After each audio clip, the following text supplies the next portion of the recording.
Olá, meus queridos irmãos, professor Pastor Jonias, estamos de volta para dar sequência às gravações de nossas videoaulas sobre a revista da Escola Bíblica Dominical, editora Betel.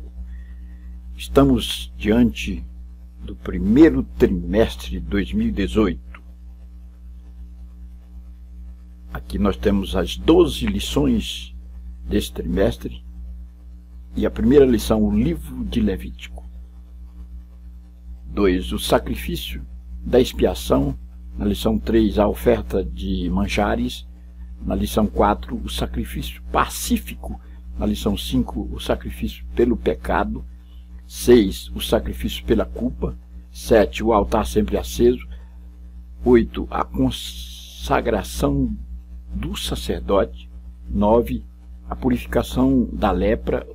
10, o dia da expiação, as festas de Israel e o ano do jubileu, na lição 11, e na última lição 12, voto e dízimo. Nessa lição, o livro de Levítico. Texto áureo. E chamou o Senhor a Moisés e falou com ele da tenda da congregação, dizendo, Levítico, capítulo 1, versículo 1. Verdade aplicada. O Senhor Deus quer o homem próximo de si e assim estabelecer o cerimonial levítico para que ele possa estar na tenda da congregação. Os objetivos da lição que estão aqui delineados, para cada parte da lição um objetivo. Então, na primeira parte, mostrar que a lei estabelece condições para o homem ter comunhão com Deus. Na segunda parte, o objetivo é ensinar que a lei contém instruções para todas as áreas da vida humana. E na terceira parte, o objetivo é demonstrar que nada pode impedir os propósitos de Deus. E aqui os textos de referência, 1 Coríntios 12, 1, 7, 11, 31 e 1 Coríntios capítulo 14, versículo 12.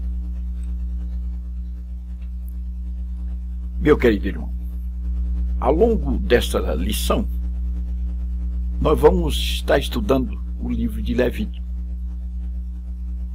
E neste livro vamos ver que Deus quer conviver com o homem e que por essa razão provê meios para tal intento.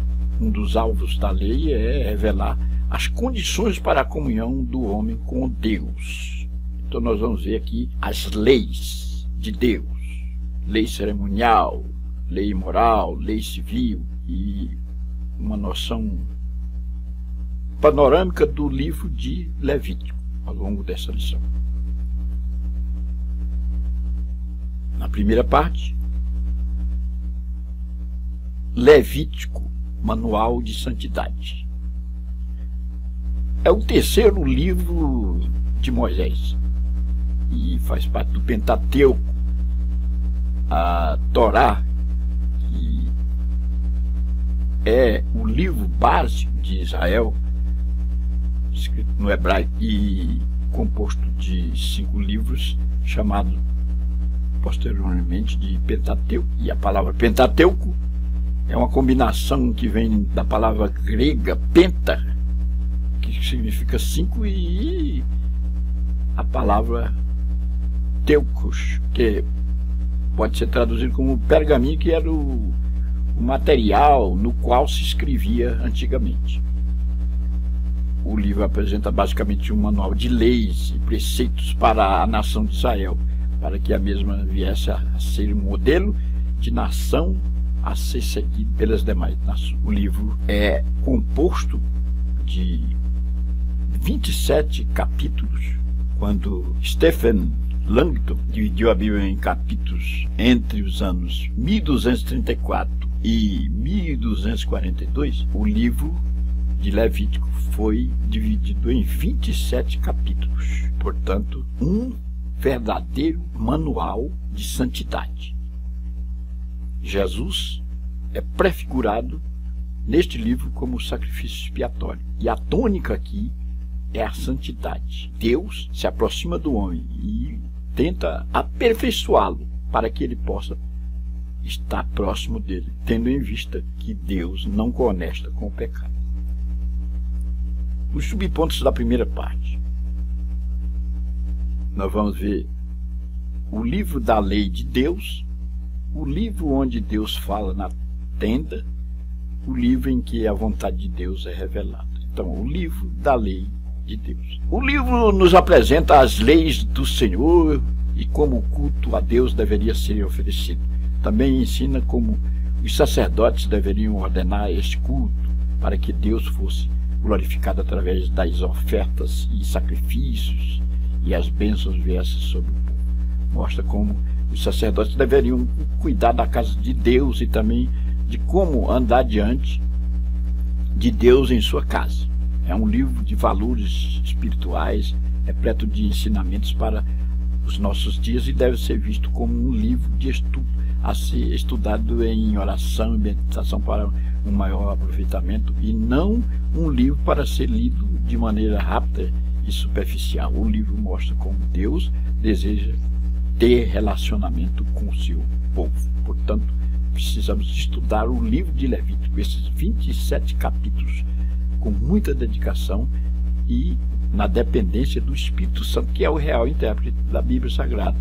Sem a dependência do real intérprete, por mais que tenhamos regras hermenêuticas e exegese, não vamos entender bem o sentido do livro de Levítico. Se não estivermos na dependência do Espírito Santo, poderá ser um livro enfadonho. Um certo especialista crítico tentou estudar o livro de Levítico para fazer críticas e não conseguiu terminá-lo de tão enfadonho que ele achou. É assim, quando não temos a orientação do Espírito Santo, não estamos na sua dependência, as letras sagradas são enfadonhas e inexpressivas. No subponto 2 desse ponto 1, o livro onde Deus fala na tenda. Deus tem procurado se aproximar do homem ao longo de sua história. Lá no Éden, quando o homem pecou, Deus se aproximou dele e o vestiu. Depois Deus fala com o homem através de Moisés no Monte Sinai. E agora na tenda da congregação, na porta próximo à porta da tenda da congregação, nós vamos ver Deus querendo falar com Moisés. E temos esse registro logo no versículo 1 do capítulo 1 de Levítico. 1:3. O livro em que a vontade de Deus é revelada. A Bíblia é um livro em que fechado é um livro, porém aberto é a vontade de Deus para a comunidade, é Deus falando. Então, a vontade de Deus é a santificação do homem. Ele precisa se santificar. Sem essa santificação, que é bem clara, ou bem nítido ao longo do livro de Levítico, não veremos a Deus. Santificação é uma ordem imperativa e não uma opção de vida. Deus exige santidade, e a sua santidade nos é revelada não apenas no livro de Levítico, mas em toda a Escritura Sagrada. A vontade de Deus deve ter para nós a mesma importância que teve para Jesus quando se expressou para os seus discípulos durante o seu ministério.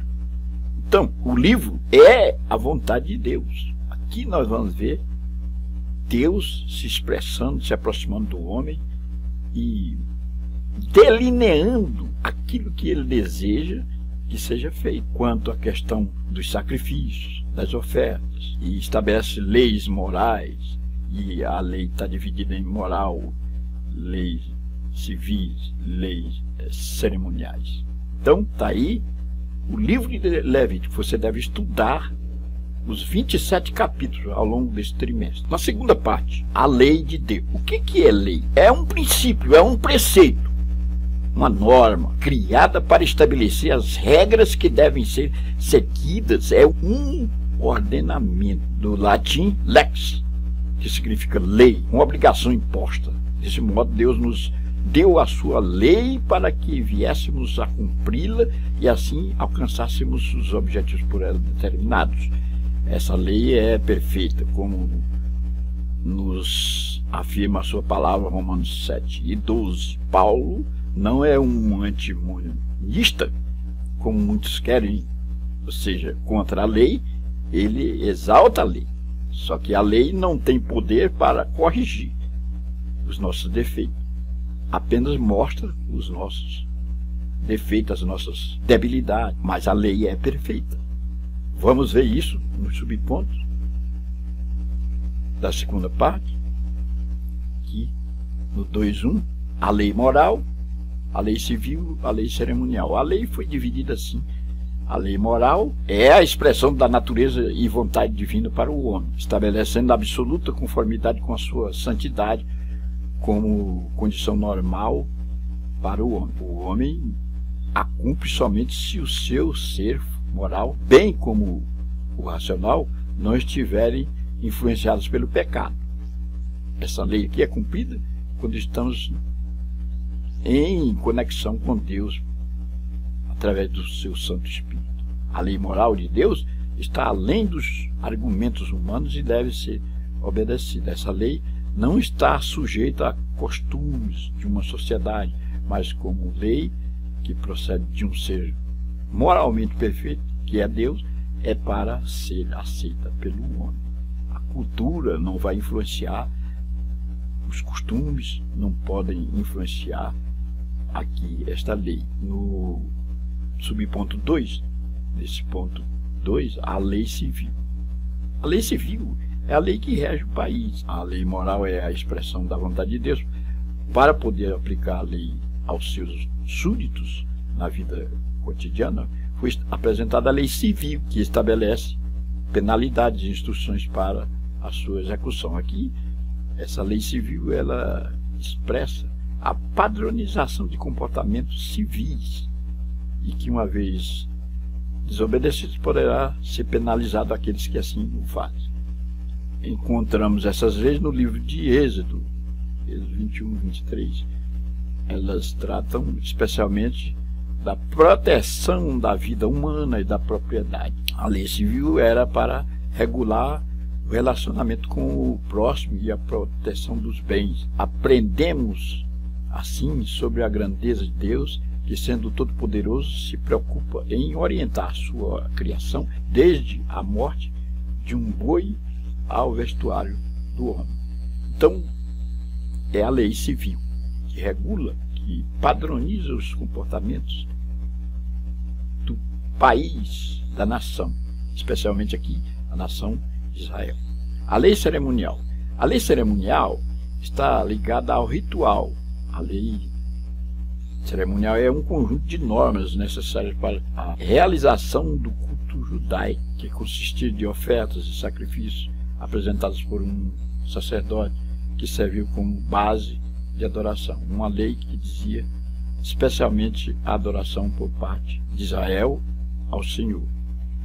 A igreja não precisa se preocupar com os detalhes dos sacrifícios, mas sim entender o sentido e como eles apontam para a pessoa de nosso Senhor Jesus Cristo, como foi cumprido nele depois da sua morte e ressurreição. Essas ordenanças dadas por Deus a Israel eram necessárias para a sua presença no arraial do povo de Israel. A igreja não está sujeita ao cumprimento desse ritual, pois a lei é sombra das coisas futuras. Hebreus 10:1. Então, que alguém poderá perguntar por que a igreja não cumpre a lei mosaica? A lei estava dividida assim, em lei moral, lei civil e lei cerimonial. A lei moral prevalece, porém a lei civil e a lei cerimonial ficou lá no Calvário. Cristo nos deu um novo rumo,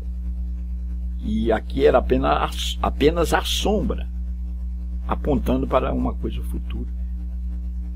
A igreja não precisa de obedecer, de seguir os rituais, sacrifício de animais, por exemplo, que está contido na lei cerimonial. Não. A igreja, ela apenas deve entender este procedimento, entender esta lei no passado, porém deve seguir a Cristo, que já cumpriu a lei por nós. Agora, a lei moral, essa prevalece, porque é a expressão da natureza e vontade divina para com o homem. Terceira parte,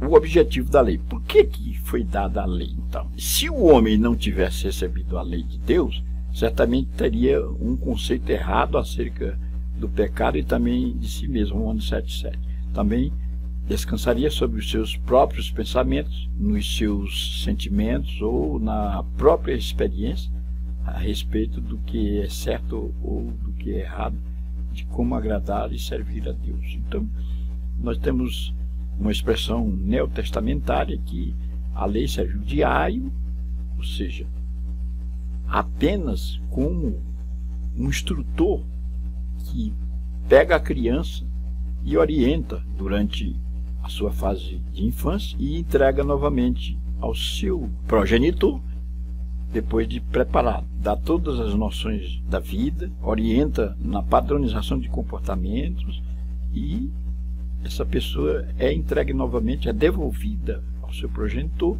preparada. Então a lei foi para isso, para nos orientar, para mostrar parâmetros a ser seguidos. Nós temos parâmetros a serem seguidos. Mas, na verdade, estes parâmetros não corrigem, não tem poder de correção, mas apenas de mostrar aonde nós erramos, aonde nós deixamos a desejar. Porque Cristo veio para fazer esta correção. Ele tem poder de nos restabelecer quando estamos caídos. E nós vamos ver aqui os subpontos da terceira parte: trazer Deus para o meio do povo, revelar o pecado no homem e mostrar a incapacidade do homem de cumprir a lei. Agora Deus pode falar com Moisés na tenda, aqui no capítulo 1, versículo 1, pois o chama para lhe dar as ordenanças e ritos que os sacerdotes teriam de cumprir com relação a si mesmos e também com relação às ofertas e os sacrifícios que seriam trazidos pelo povo até ao altar do Senhor. Essas normas também incluiriam a responsabilidade do povo em como se apresentar diante de Deus e quais as características dessas ofertas que seriam trazidas perante o Senhor. Assim Deus estaria no meio do seu povo, que resgatou da escravidão do Egito para por ele ser adorado e também prover todas as bênçãos necessárias para o seu crescimento. Então, trazer Deus para o meio do povo. Aqui, Deus fala com Moisés, na tenda da congregação, mostrando, dando as orientações. Aqui no livro de Levítico, aliás, a palavra Levítico é um vocábulo emprestado da tribo de Levi, que era a tribo de Arão, que era a tribo que dava origem aos sacerdotes. Então, Deus mostra como deve ser o procedimento quanto à relação dos sacerdotes nas ordenanças e ritos, como eles deveriam agir. No subponto 3.2, revelar o pecado no homem. O ser humano, em sua natureza caída, procura mostrar uma aparência de piedade, mas o seu interior está completamente corrompido. A lei veio revelar o que não há no interior do homem. O apóstolo Paulo expressou essa verdade ao fazer menção do mandamento quanto à cobiça. Romanos 7,7. Por se tratar de uma atitude não tão visível como matar, roubar ou adulterar. A cobiça pode até ser disfarçada diante dos olhos humanos, mas não diante daquele que conhece a totalidade do ser humano. Tá aí. A lei revela o pecado no homem, mostra as suas vulnerabilidades. É como nós estivéssemos diante de um espelho. Olhamos, se houver uma ferida, se houver qualquer um defeito em nós, o espelho vai mostrar. Só que não possui a especificidade de corrigir aquele defeito. É assim também com a lei. Ela apenas mostra a nossa vulnerabilidade. a nossa natureza caída, mas não tem o poder de nos restabelecer. E no subponto 3.3, mostrar a incapacidade do homem de cumprir a lei. Quando afirma que não consegue realizar o bem, veja bem, Paulo diz: quando eu quero fazer o bem, faço o mal que não quero. Então, aqui em Romanos 7.18, Paulo demonstra toda a capacidade e fragilidade do homem diante da lei. Saber o que é correto, mas ser incapaz de realizar. Triste, sim. A lei me traz o que é correto, mas sou incapaz de alcançar. É como eu disse, a lei não tem a especificidade de poder nos fazer perfeitos. Apenas mostra os defeitos. É correr sabendo que nunca vai alcançar o fim. É descobrir que o homem não pode controlar-se a si mesmo. E assim torna-se escravo do pecado. Mesmo quando pensamos que estamos fazendo o que é correto, o pecado continua presente. Romanos 7.17. Então está aí a lei mostrando a incapacidade do homem de cumprir a lei. Não houve quem pudesse cumprir a lei na sua plenitude. Só Cristo. Por quê? Ela padroniza comportamentos milimetricamente e nós, como seres falíveis, não temos como seguir a risca. E aí Cristo veio para corrigir os nossos defeitos e para cumprir a lei por nós.